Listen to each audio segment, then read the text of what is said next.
Neuroliderança, uma visão de um futuro presente.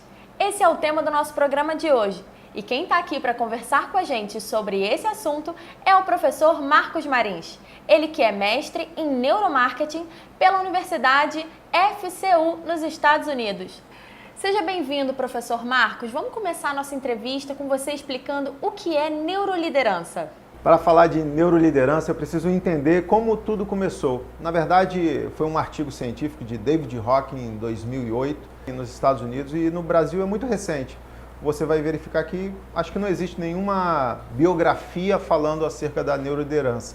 Mas a neuroliderança é exatamente essa junção de neurociência, a função cerebral, ajudando o líder. Então a neurociência com liderança forma a neuroliderança aí. Qual é a correlação entre neuroliderança e passado? Isso é muito interessante, essa correlação com o passado. Eu posso lembrar das diretrizes. Quando eu falo das diretrizes aí, curriculares nacionais, nós vamos verificar que são diretrizes bem antigas, que precisam modificar.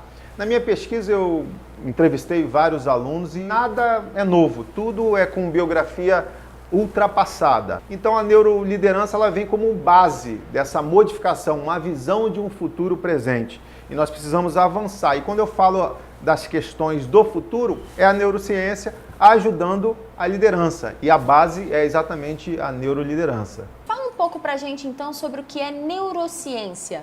Neurociência é esse estudo do cérebro e ele vem facilitar, ele vem ajudar o ser humano.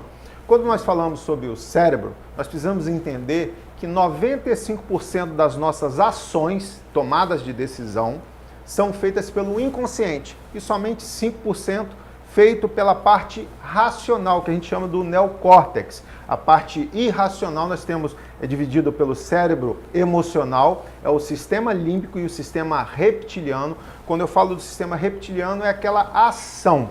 E o sistema límbico é onde eu trato as recompensas positivas e negativas para a ação. Se eu tenho um termo do marketing que chama AIDA, atenção, interesse, desejo e ação. Então nós vamos fazer essa junção aí para que haja esse cérebro como um todo, emocional e racional. Professor, eu vejo aqui que em sua tese você fala sobre 3 pontos dentro da neurociência.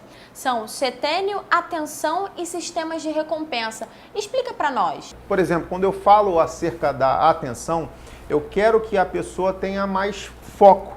Então existem áreas do cérebro que precisam ter esse foco. E o que nós verificamos atualmente é que há muitas distrações. Então eu preciso trabalhar essa questão do foco, essa questão da atenção. Então existe, por exemplo, games, que a gente chama de realidade virtual, que ele vai exatamente tratar dessa questão do foco. No dia a dia nós temos várias coisas para fazer, mas nós não temos foco e às vezes nós distraímos e saímos do foco. Então a neurociência ela também vem ajudar para que pessoas venham ter esse foco. Quando eu falo aí da questão do setênio, é exatamente os ciclos. Os ciclos são de 7 em 7 anos. Por exemplo, os 2 primeiros ciclos é onde nós temos toda a informação do ser humano. Um termo também utilizado é a memética. Nós temos a genética e a memética. São os memes, são essas informações culturais que nós recebemos no primeiro e no segundo ciclo de vida e nós levamos para o resto da vida isso daí. Então são esses setênios que a gente fala, o ciclo.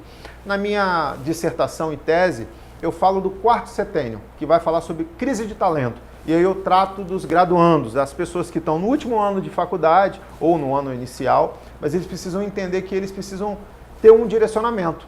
Então, na neuroliderança, e falando de setênio, eu preciso tratar desse assunto para que a pessoa saia da faculdade, da graduação, já com um direcionamento. Então é basicamente isso. E o sistema de recompensa, esse é fabuloso, porque o sistema de recompensa é quando nós ativamos, existe no cérebro um núcleo que a gente chama de accumbens, que é exatamente a boa sensação e a sensação do prazer. Por exemplo, quando você vai no shopping, principalmente as mulheres que gostam de comprar, então o que vai ser ativado? Exatamente esse núcleo accumbens, que dá a sensação, a boa sensação e a sensação do prazer. Porque hoje, por exemplo, o supermercado coloca logo na entrada algumas frutas. porque exatamente dá essa boa sensação. Então o cérebro vai trabalhar e vai liberar para que a pessoa acabe comprando mais. É um exemplo, esse sistema de recompensa ele faz isso aí, ou seja, dopamina para a pessoa, para que ela venha ter essa recompensa aí. Professor, eu estou curiosa com a visão RSPC. O que significa isso? Foi um termo que eu utilizei falando sobre resiliência, autorresponsabilidade, potencialização e educação contínua. O referencial que eu falei anteriormente, o David Rock, ele segue uma outra linha falando sobre neuroliderança, mas eu entendo que se a pessoa tiver esses 4 termos aí bem nesse direcionamento, ela com certeza vai ser um líder de excelência, ela vai ter uma vantagem competitiva. Então eu falei sobre resiliência, falei sobre autorresponsabilidade, falei sobre potencialização e sobre a educação contínua. E a resiliência dentro da neuroliderança? Existe dentro do cérebro um termo chamado amígdala. E essa amígdala é que vai gerenciar uma ação. Após essa amígdala ser ativada, ela vai gerenciar uma ação que é aquele sistema reptiliano.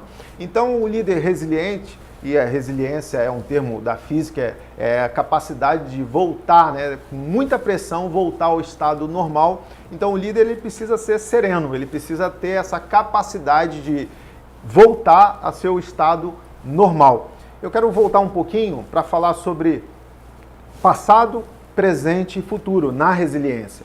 Quando eu falo muito acerca do passado, e o líder precisa entender isso, quando ele vê aquele liderado falando muitas questões do passado, ele é tendente a ser depressivo. Quando ele fala muitas coisas do presente, estressado. E quando ele vai falar muitas coisas do futuro, ansioso. Então o líder, e a neuroliderança vem tratar exatamente isso, ele precisa entender como o cérebro está funcionando e ele tem essa capacidade de fazer com que essa amígdala agitada vá para o lado positivo e não o lado negativo. Então tem essa importância. Eu pesquisei, professor, no seu material e vi que dentro da visão RSPC você trata sobre a autorresponsabilidade.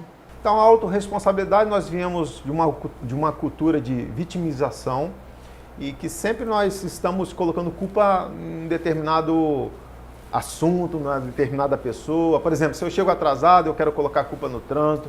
Se eu chego atrasado, eu coloco culpa no elevador, nas pessoas. Então eu preciso entender que o líder, ele precisa ter autorresponsabilidade.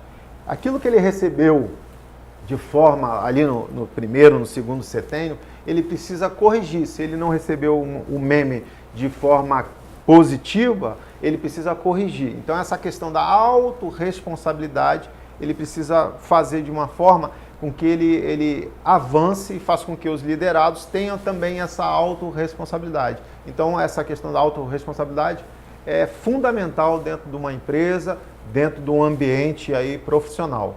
Na sua tese, quando você fala sobre potencialização, você está falando de que especificamente? Isso é muito interessante, porque eu vou falar sobre o sistema de recompensa, essa questão aí da dopamina no cérebro da pessoa. E quando eu falo de potencialização, eu tenho que entender que o líder ele precisa fazer exatamente isso com seus liderados, ativar essa parte do sistema de recompensa, dessa dopamina. Eu preciso maximizar os pontos fortes de cada pessoa. Muitas vezes nós não fazemos isso. Nós queremos igualar as pessoas e, na verdade, nós precisamos entender que cada um tem um ponto forte. Eu preciso, sim, como líder, e a neuroliderança, nesse sistema de recompensa da dopamina, eu preciso ativar isso em cada pessoa, maximizando, sim, os pontos fortes de cada pessoa. Aproveitando essa parte aí de potencialização, na própria FCU, nós vamos verificar essa questão dos perfis, que eu trato como neuroperfis. E aí o neuroperfil eu quero falar, até dar um exemplo da própria FCU, quando eu trato dessa questão do neuroperfil e eu faço o perfil desse liderado, eu vou entender se a pessoa é um dominante, se a pessoa é um extrovertido, se a pessoa é um paciente, se a pessoa é um analítico. Dominante, por exemplo, eu vou colocar ele para supervisionar um determinado setor. Aquele que é analítico, eu coloco mais gerenciando o processo. E assim por diante, é somente um exemplo. E existe também a educação contínua, não é verdade? A educação contínua, eu sempre estou batendo na tecla da questão da memética, né, do meme.